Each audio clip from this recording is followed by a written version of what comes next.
Welcome to the North Group podcast. At North Group, we're constantly invited into organizations in order to influence leadership and organizational behavior. It is absolutely fascinating. I'm your host, Roger North, and we'd like to invite you into that conversation. We'll cross that bridge when we get there.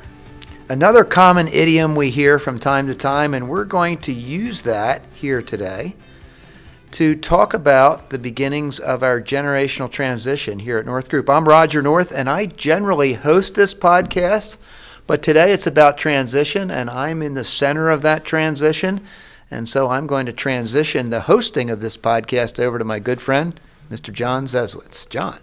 Thank you, Roger, and we would like to welcome our colleagues and friends, Josh Keefer and Gina Breslin, to this conversation as well.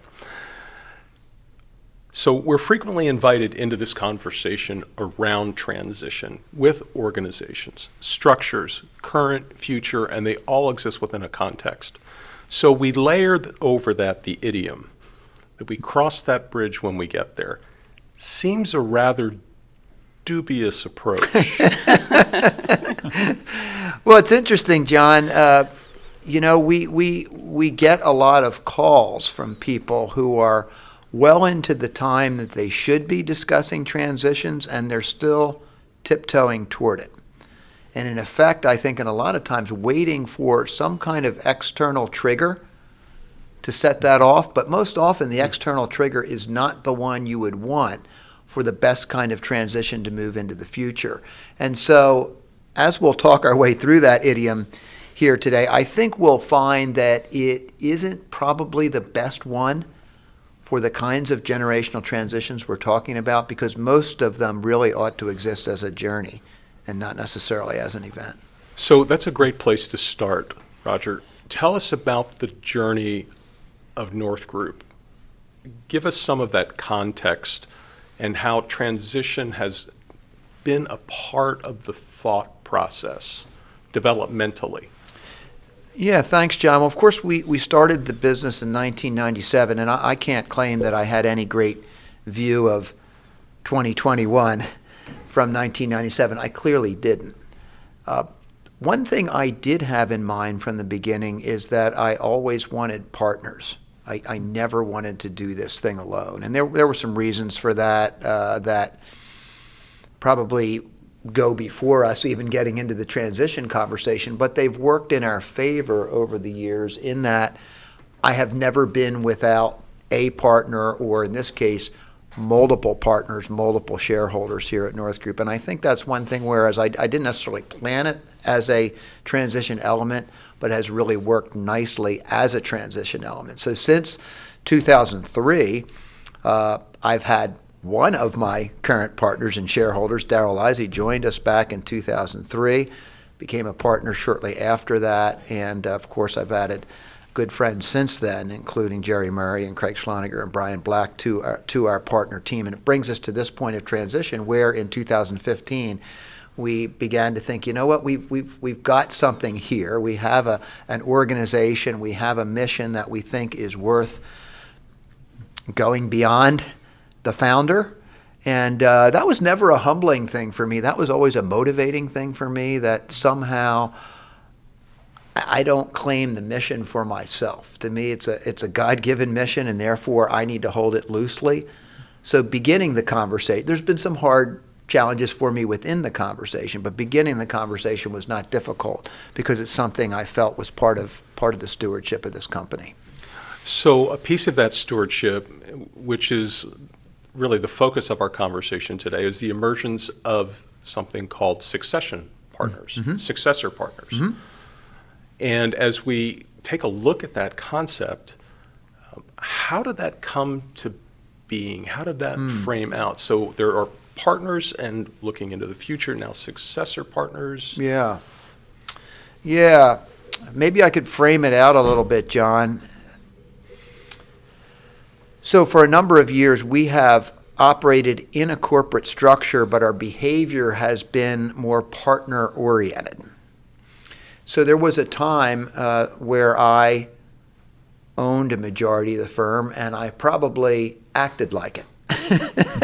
And it wasn't it wasn't necessarily my intent to drown out other voices, but I learned over time that I often did. And again, I wasn't, I'll be a little self-justifying here. I never woke up in the morning and said, hey, I want to win every argument. I want my voice to be louder than other people. But maybe because of history, possibly because of respect, it often was. So we had a point, I think it was around 2015, when the five of us, meaning myself, Darrell, Jerry, Craig, and Brian, were together for a partner meeting, and I just behaved poorly in that particular meeting. We won't go into the gory details, but they called me on it in the end, and they were absolutely right.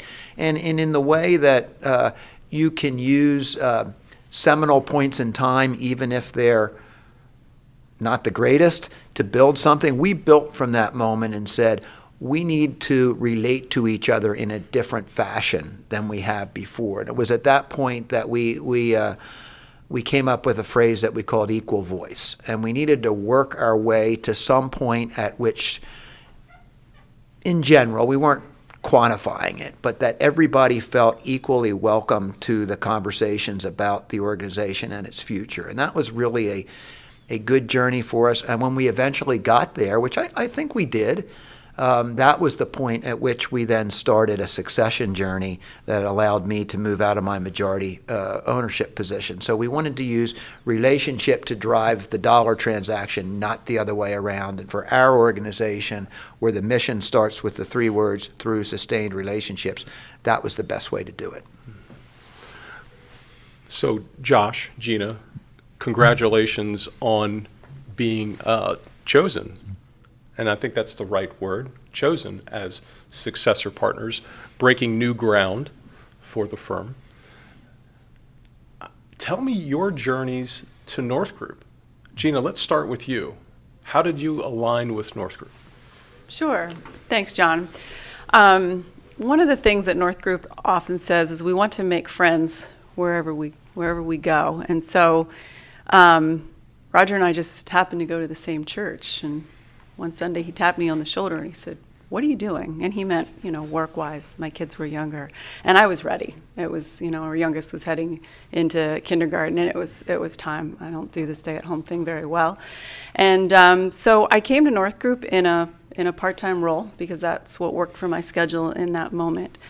And I, quite honestly, it was about, I know Roger, I like him, I think I can call him a friend, I trust him, and so sounds like a great place to work. But as I got into North Group and learned more and discovered more about the mission and why we do what we do, it was so easy to grab a hold of with both hands. And I think part of that stems from my growing up with an entrepreneurial father in family business. And so I would say my journey with North Group is taking on more responsibility as it came my way.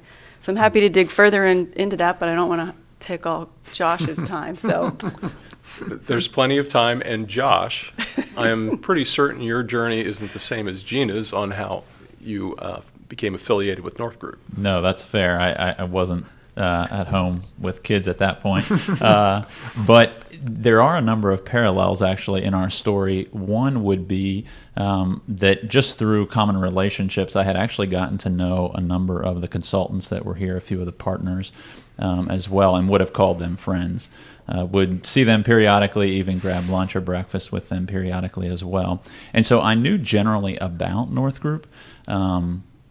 It was never an intention of mine to someday work at North Group per se, but eventually when I was transitioning away from a role that I was in operationally and somewhat imagining what the future might hold, Roger actually gave me a call, and I did not know Roger personally, but had known a number of the other people here, and we sat down and had a lunch together.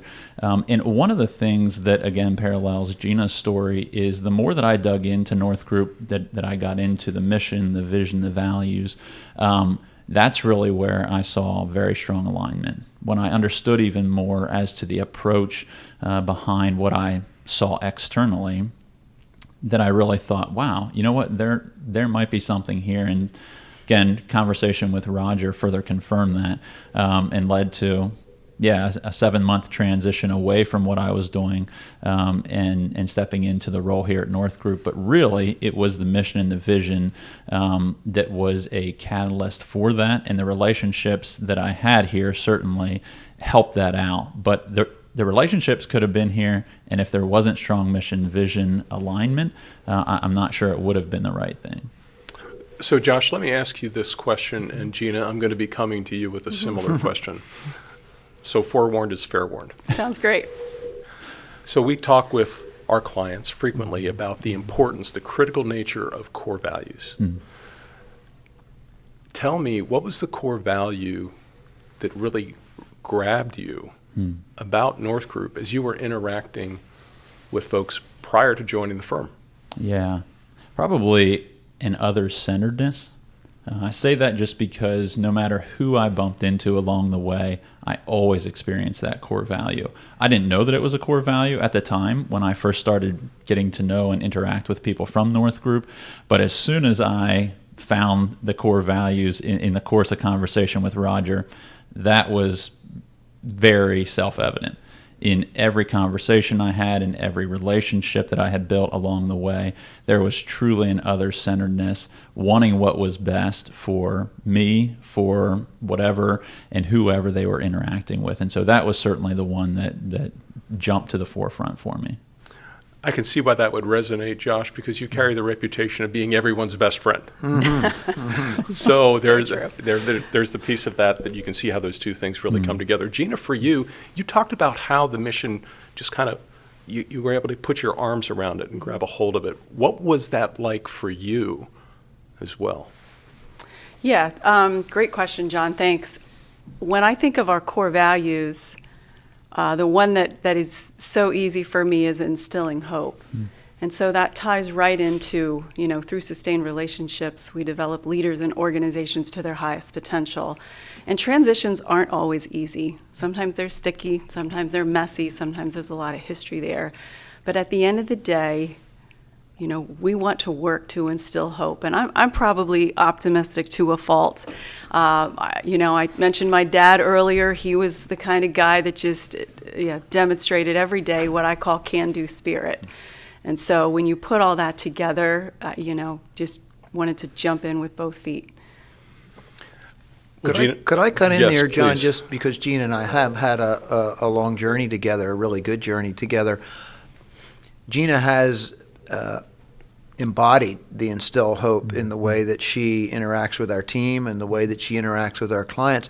But I might guess that the North Group value that first drew Gina here was encouraging balanced living, because at the time she wasn't available to work full time. My partner Dennis Clemmer and I, who first met with Gina, were okay with that. We were actually looking for more part-time help at the point. And probably more than anybody that's been here over the years, Gina's journey has been incremental. And we're believers in that all sustainable growth is incremental. There's rare exceptions to that. But I don't think there's anybody that has demonstrated that more than Gina has over the years, because we started at a spot where Gina was clearly underemployed.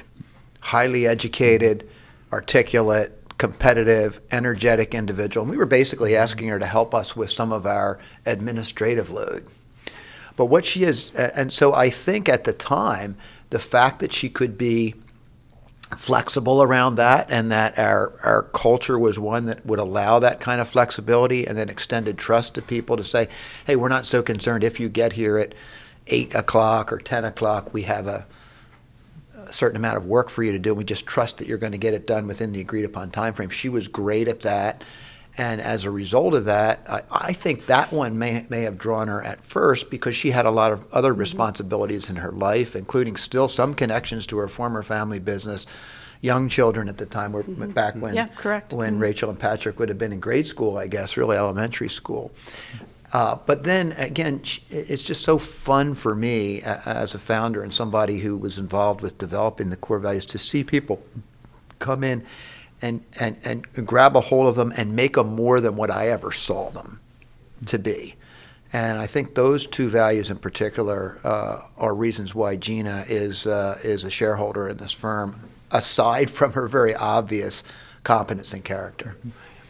So, Roger, I'd like to build on that just a bit. So, incremental, the nature of the journey, escalating responsibilities, watching over behavior over time, trajectories of time. What were the things that you saw in those trajectories that you were pretty clear to say, yes, these would be our best candidates for successor partner, for those shareholders to come in and frame the future of the firm? Yeah, and that would actually present a contrast between Gina and Josh in a positive way, in that, again, Gina started out, she had been a school teacher, and she had been a generational family business owner. It's fair to Yeah, say, right, correct. Gina? Yep. And then the family business was sold, and her participation in it decreased. And so her being able to learn our business from the ground up, but overlay her own personal and family business experience on it, was unique for us. And I think we saw that. And then Gina is very competitive in a positive way. So we saw her energy for our mission grow in positive ways. And then whenever we needed something additional done, her hand seemed to be raised, figuratively speaking, and we quickly caught on that we were underemploying this person. And so if we could just provide a little bit of support to her, that she would grow really fast. And so we 10 years after that, Gina? 11 Yes, years? yep, at 10. We're at 10. And I would envision her next 10 years will dwarf the growth that she's had in her first 10 years, which, John, is saying something.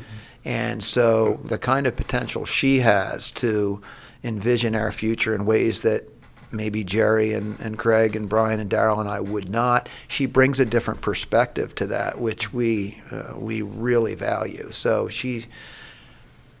I could go on for another 5 minutes, but we've got to get to Josh Keefer at some point. We do. Before I stop luxuriating about the potential of Gina Breslin. We do.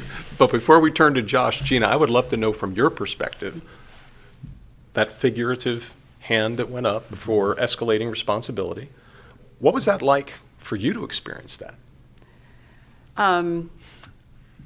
I think the foundation that was laid for me that allowed me to do that so easily was I was trusted from the beginning. And maybe it does go back to what Roger said in terms of just the logistics of scheduling.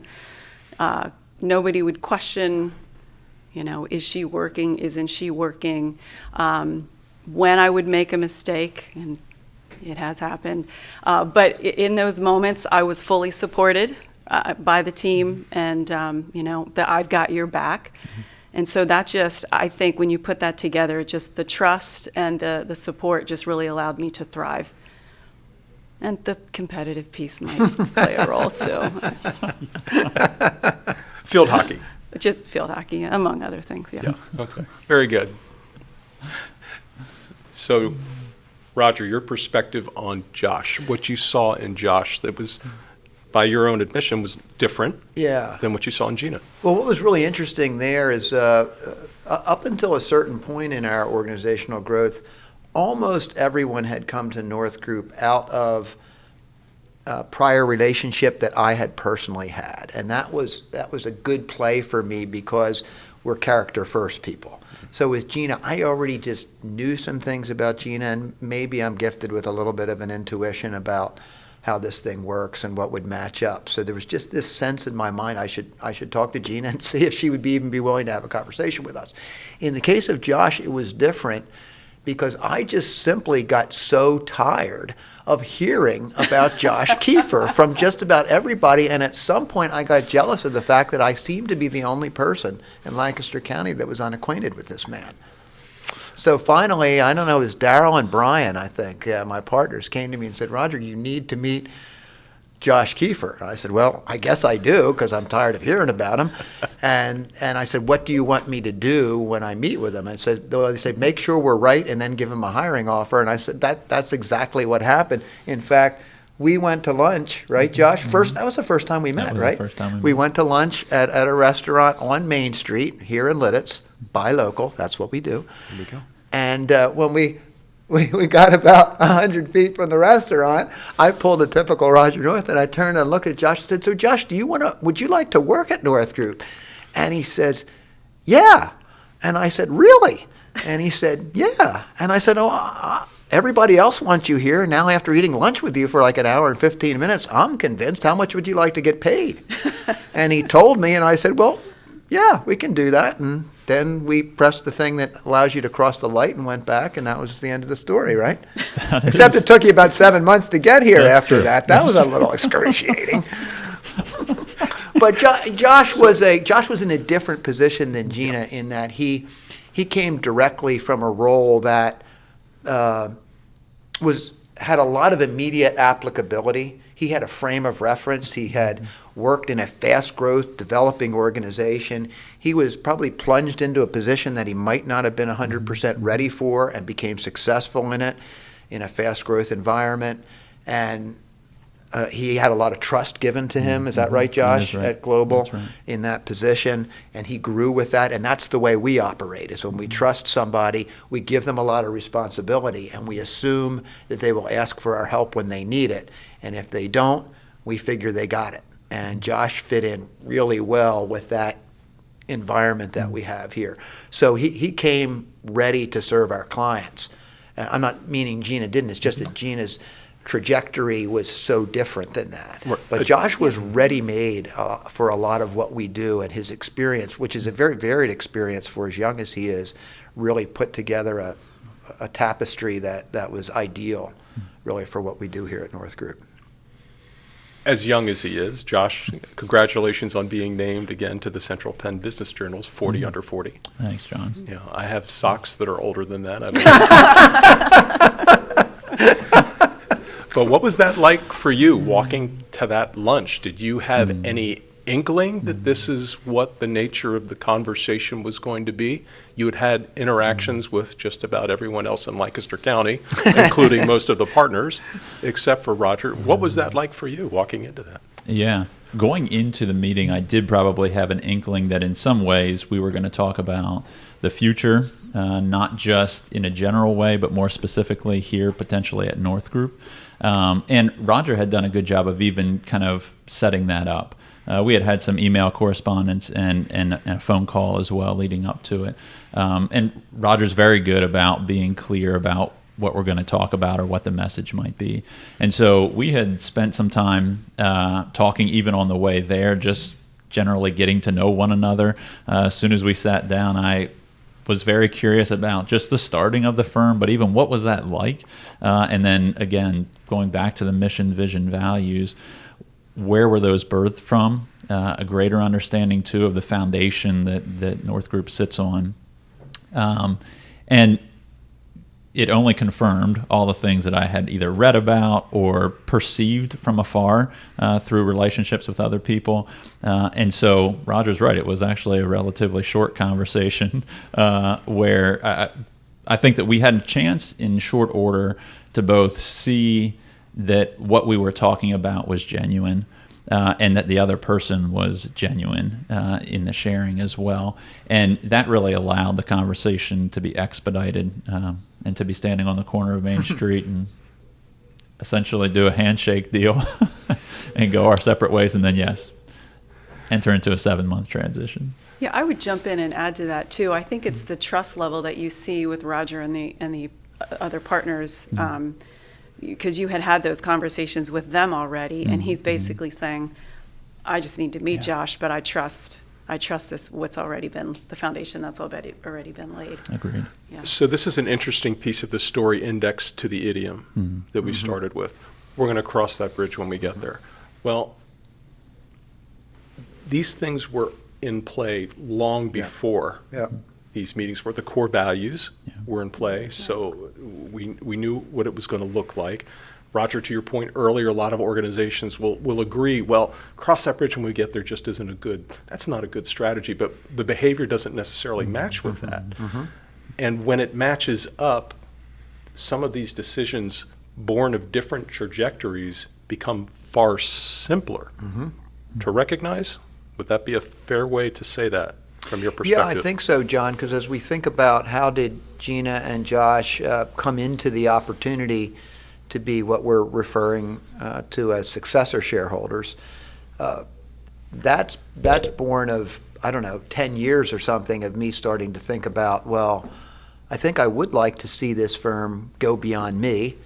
How should I go about doing that? Oh my, we're in that business ourselves. We better do it well. Let's start these conversations early, then harken back to that partner meeting when I didn't behave particularly well back in 2015. That was a catalyst for the five of us starting to think about, well, boy, four of us are in a fairly compact age range, meaning from Craig up to Brian to Daryl to myself is a fairly compact age range.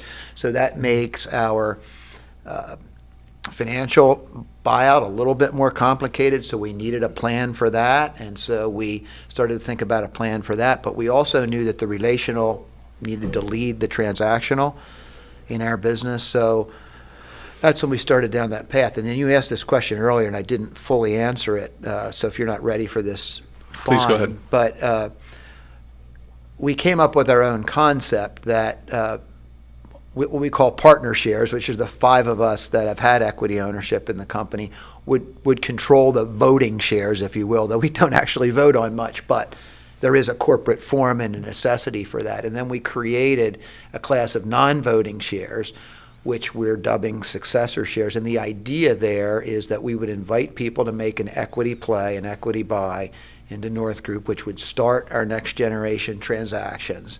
And then they would have an opportunity to work their way into the spot that we're in. And in doing so, we had to look for a number of different things. And frankly, one of them is we needed an age spread of some kind in order to make the transactional part work. And then we needed huge doses of character, competence, and commitment to make the relational part of it work.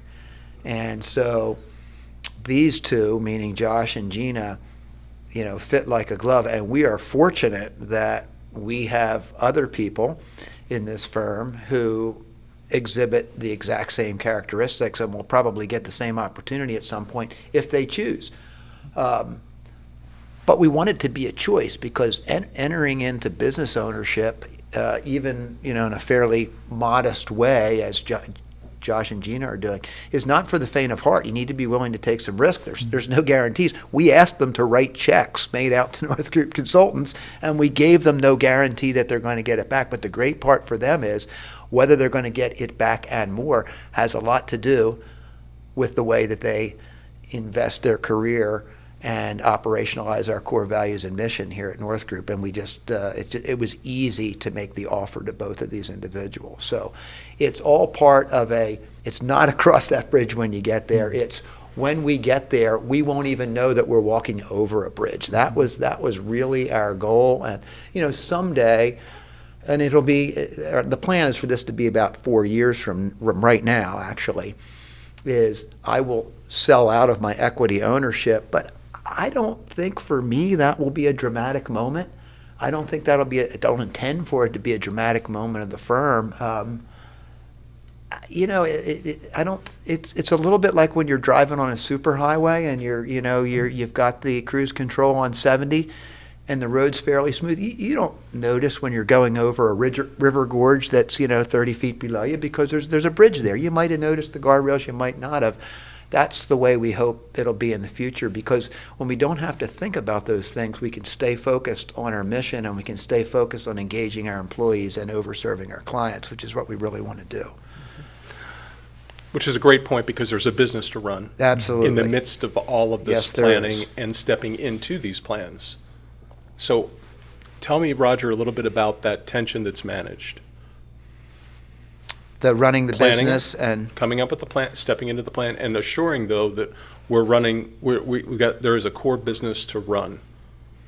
yeah, we're pretty clear about our business. From the beginning, it's been through sustained relationships. We help people and organizations grow toward their highest potential. For the most part, almost completely, our clients are organizations, and so we focus on organizational development, cultural development, leadership development, and inside of that we do some other things like hiring and transitions and mergers and acquisitions and things of that nature. So we don't go out of our space very easily. And then we try to manage the business in such a way that that it's efficient. So we have a very regular cadence of meetings, but those meetings are, we believe, well planned, they're compact, they're clear, and when we're done them, we can go back to serve our clients and not be having a lot of meetings after the meetings about what we were in. And we want to, Josh and Gina already exhibit that type of behavior in their own way of conducting their business, but we want to bring them into that way of doing business in a way that feels comfortable to them, where they're invited into the conversations. And when the conversations are over, the decisions are clear. And you can go back because your next appointment is only 15 minutes away, and it's a client that absolutely deserves your entire concentration for that entire time period. And I don't want them to have to carry residue of what we just talked about or disagreed about in the prior meeting. So we're clear about when we're working on the business and when we're working in the business. At least we believe we are, and we want to do them with with a clear-eyed focus on the future. That's not very common. A lot of organizations, when they're approaching something like this, will turn a significant portion of their interest towards it. Now, they recognizing that there's business to run, but I think that's a very interesting point, that you create a cadence which allows you to step into these forward movements. Well, and maybe one thing on that, John, too, that I think impressed me from the beginning in this conversation about building the bridge, if you will, long before we ever got there, was the idea of starting the conversation early would actually allow and give room for it not getting in the way of running the business. So if we can get these conversations started early, it gives a chance for Gina and I to be thinking about this without needing to have an answer because the partners are in a position that something has to happen. Sometimes I think even with our clients, that's where they have to devote a lot of time to suddenly figuring a situation out because they've gotten to the river gorge and there's not a bridge. Mm-hmm. Well, now what do? We've got to build the bridge. And so it distracts us from the very thing of just driving on the highway, which is running the business, in the business. And instead, they're now at this river gorge, totally devoting their time to something that they're not really equipped to do. And they're trying to figure it out. And it's mentally exhausting, emotionally exhausting. It takes resources, all these things. Again, I think that that's where there is a lot of forethought here, that we don't want this to get in the way of us running the business. So let's start the conversation early so that it's just a portion, small portion, hopefully, of what we do on a weekly, monthly basis. It doesn't get in the way. To Josh's point, the fact that we need to focus on and execute a generational transition in North Group should have no material effect on our service to clients. In fact, our walking through it ourselves should enhance our service to our clients. And in too many organizations, because they're building the bridge as they go, their focus gets obscured and employee engagement and client satisfaction gets impacted, and we just absolutely cannot have that. So let me ask you about an aspect of the decision-making process, because Gina, you and Josh came to decisions to engage this opportunity at different times. And the nature of that focus on the business and stepping into this seamlessly, I think is probably, that's an acceptable word. It didn't feel like an event that necessarily rerouted the course of the business. But that opened the door, it seems, for different time frames for making this decision. So it wasn't, well, we need a decision by here, right? That's able to be encompassed within a healthy process. So Josh, your time frame was a little different. Can you talk about that a bit? Would you be willing to speak to that a bit? Sure, I'd be happy to. Well, and just to even set some of the framework or context for the original conversation, Gina and I were both approached at the same time. And we were both given the same information, both given the same opportunity, with a hope of having some sort of an idea where we were going to land on this by a time frame that was generally laid out, which was really helpful. Admittedly, I did have a different time frame that I made the decision within, but along the way, I tried to be as transparent as possible with the partners in the sense where there's probably two things in my mind that played into it. One was stage of life, and two was how long I had been here. So Gina's coming up, is at 10 years. I was at 2.5 years when we started the conversation. I'm now at 3.5 years. And in order to be eligible for successor shares, you needed to be employed for 3 years. And in my mind, and right, wrong, or indifferent, this is how it weighed in my mind, was even in working with our clients, I would hope that whoever's coming in next has a long-term time horizon in mind. That doesn't mean that it's a life sentence in a good way, but that rather there's something here that is to be stewarded and stewarded well. And I took that really seriously. I know Gina did as well, but was at a different life stage, had been here within the firm for 10 years. Exactly. Yeah. Exactly. And so I was just really wanting to weigh and make sure that when I said yes, I meant yes for the foreseeable future. And that took me a little more time than what it did Gina. Gina, what was that process like for you? So I'm going to just hit pause for one moment because I want to reflect back on something that Roger mentioned earlier because I don't want it to get lost. But part of what we're talking about here is planning so that when we get to the bridge, we can cross it easily.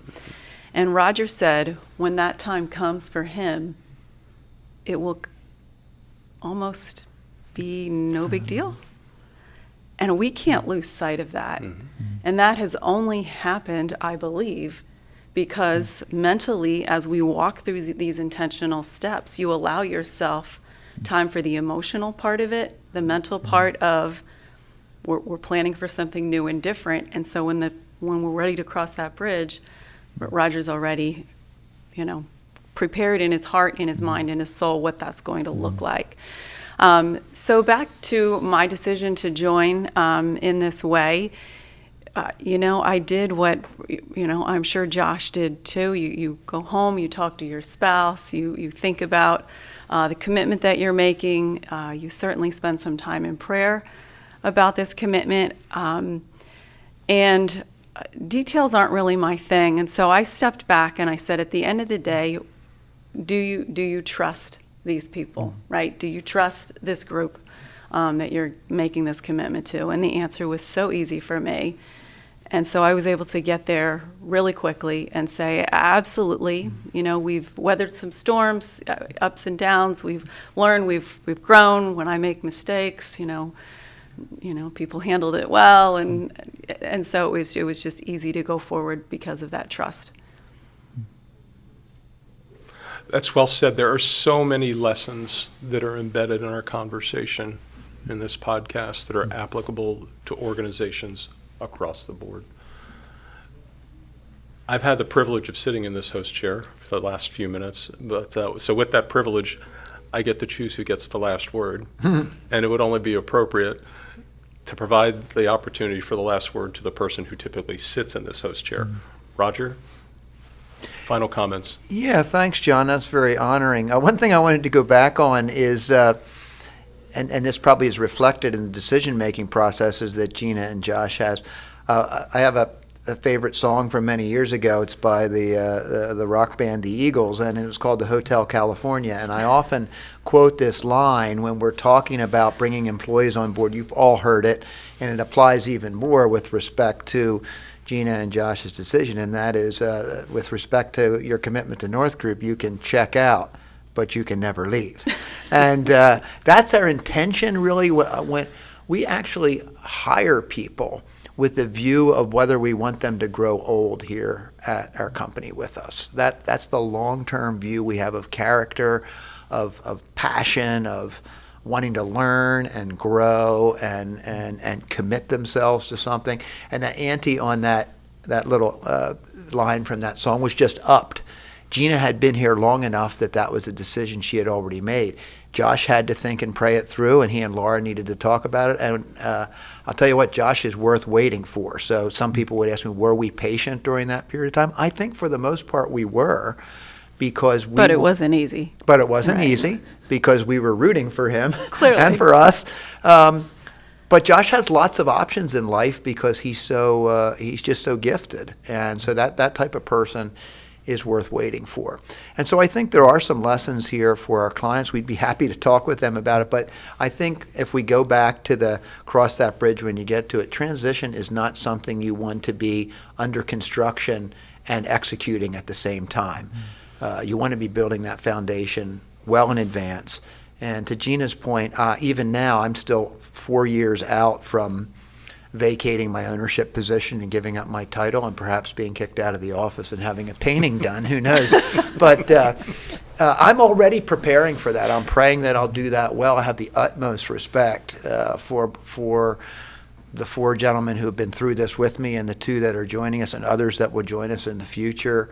And it just makes it way easier when you actually believe, and I do in this case, that the next season of this company will be led as well or better than I've been able to lead the first season. That makes it a lot easier. And so to just commit to a confidence that the stewardship of the company goes well beyond you, and God's given me a certain humility with respect to this mission that we have, that allows me to move along that continuum a little bit more easily than I might in my humanity. Friends and colleagues, it is always a pleasure and privilege to sit with you. Thank you so much for joining us, and thank you, Roger, for the privilege of occupying this chair.